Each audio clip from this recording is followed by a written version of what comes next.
Praise God. Nama saya Tony Muhammad Bastaman. If you like me, call me Tony. But if you don't like me, call me. If you like me, call me. You don't like me, call me Muhammad. Ya, but by the grace of the Lord, nama saya sekarang Paul. Well, saya tidak berbicara sharing mengenai narkoba hari ini. Saya hampir tahun 2006 hampir jadi homeless di mana? Di San Francisco. Saya bilang, Tuhan, if you give me another chance, alright, I will be homeless ministry. Lantas tahun 2006 saya mulai homeless ministry. Ternyata saya dipertemukan dengan Tommy Simamora. Saudara kasih, kalau saudara melihat Tommy sekarang turn upside down the world, not only Indonesia, itu dimulainya dari homeless ministry. Jika engkau menolong saudaraku yang paling hina dan hina ini, engkau melakukannya kepadaku. Engkau memiutangi Tuhan. Jadi waktu itu Tommy itu mobilnya mobil butut, saudara kasih ya. Butut sekali. Butut deh. Udah begitu, bahkan doa pelepasannya pun di kamar saya aja. Dimulai dari doa pelepasan sampai 10 tahun kalau itu. Well, waktu itu saya mulai dari tahun 2006. Short story, ada Pak Rudy Mamondo juga. Bangkrut juga bisnisnya. Salah satu orang kaya Indonesia di California. Saya bilang, kau Rudy, satu, menolong orang yang hina dan lemah itu memiutangi Tuhan. 6 bulan kemudian dia bersaksi, bisnisnya naik lagi. Nah lantas 3-4 tahun kemudian tim kami diundang ke KBRI in Washington DC untuk seminar homeless ministry dengan title Indonesia Blessing America. Keren dong, kalau Amerika Blessing Indonesia sudah biasa. Ya, dimulai dari yang saya menjadi homeless. Ya, jadi kembali lagi setelah itu ada 2 orang pelaut kabur di San Francisco, udah menjadi gelandangan. Saya undang ke tempat saya. Short story waktu itu Tommy juga ada, pernah 3 bulan tinggal. Namanya Abdul dan Sorihin. Saudara kasih. Short story, mereka dapat surat untuk dapat green card di Amerika tuh sulit sekali. Ya, nah dengan dengan kasus ini saya kumpulkan seluruh tokoh-tokoh masyarakat di Indonesia. Saya baru datang, Pak Tony itu siapa? Kamu tuh pendeta, murtadin, mantan preman. Maksudnya apa bikin organisasi? Untuk saya menolong itu adalah ibadah. Amin ya robbal alamin. Salah satu tokoh masyarakat itu Ibu Yuli, pasiennya Pak Heri juga di sana. Dan sampai hari ini kita sudah menolong 42 kasus besar. Salah satunya saya undangi. Ada salah satu pasien cancer dibawa ke Minnesota Mayo Clinic. Ya, lantas 3 hari pertama dia dioperasi, biayanya 90.000 US dollar dan dia nggak punya uang, nggak cukup.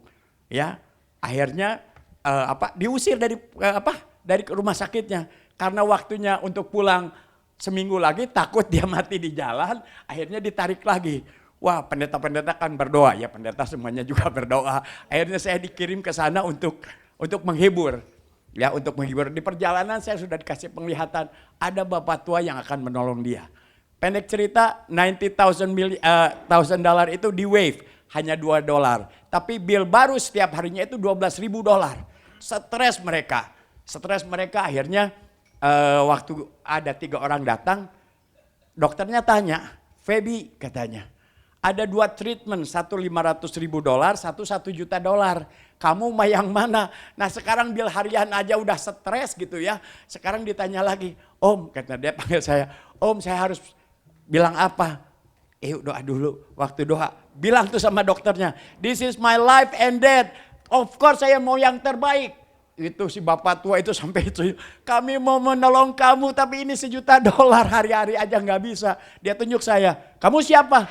I'm a homeless pastor from Indonesia. Dia bilang, what you doing?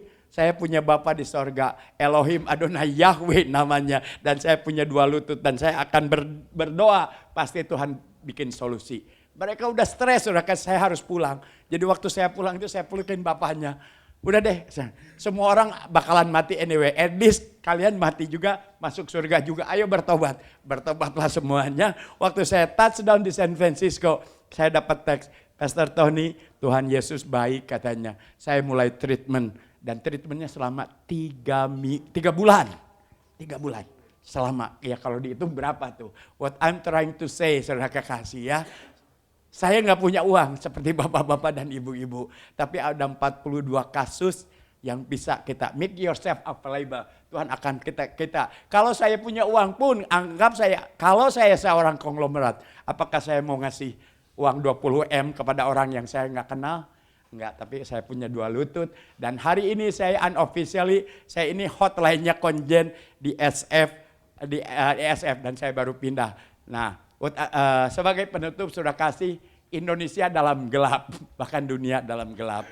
Saudara dan saya terpanggil menjadi terang. Jadi kalau dunia gelap itu kita harus bertaubat.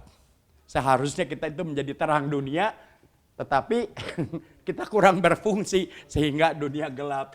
Jadi kembali lagi saudara kekasih, nah hari-hari ini dan sebagai penutup, kenapa saya ada di Indonesia ini? Kita tahu LA Fire, di balik LA Fire semua itu sebelum saya berangkat 7.800 dibaptis in one day. In one day. Dan di Iran 1 juta orang Muslim lihat vision and dream.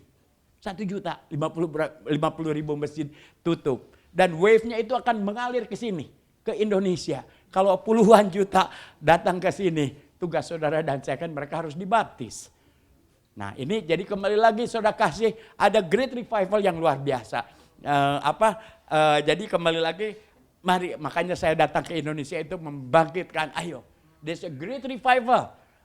Akan ada terjadi di Indonesia karena apa? Ini pekerjaan Tuhan sendiri dan kembali lagi kita terpanggil menjadi terang dunia dan harus berfungsi.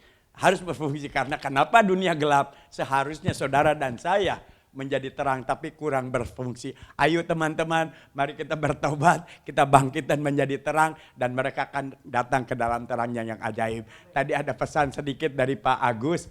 Kebetulan nanti malam saya dipercayakan di Full Gospel Citra Garden dan besok di Central.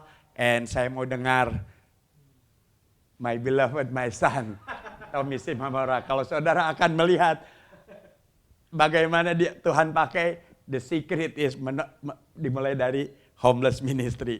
Terima kasih, Tuhan Yesus memberkati. Thank you, Pak.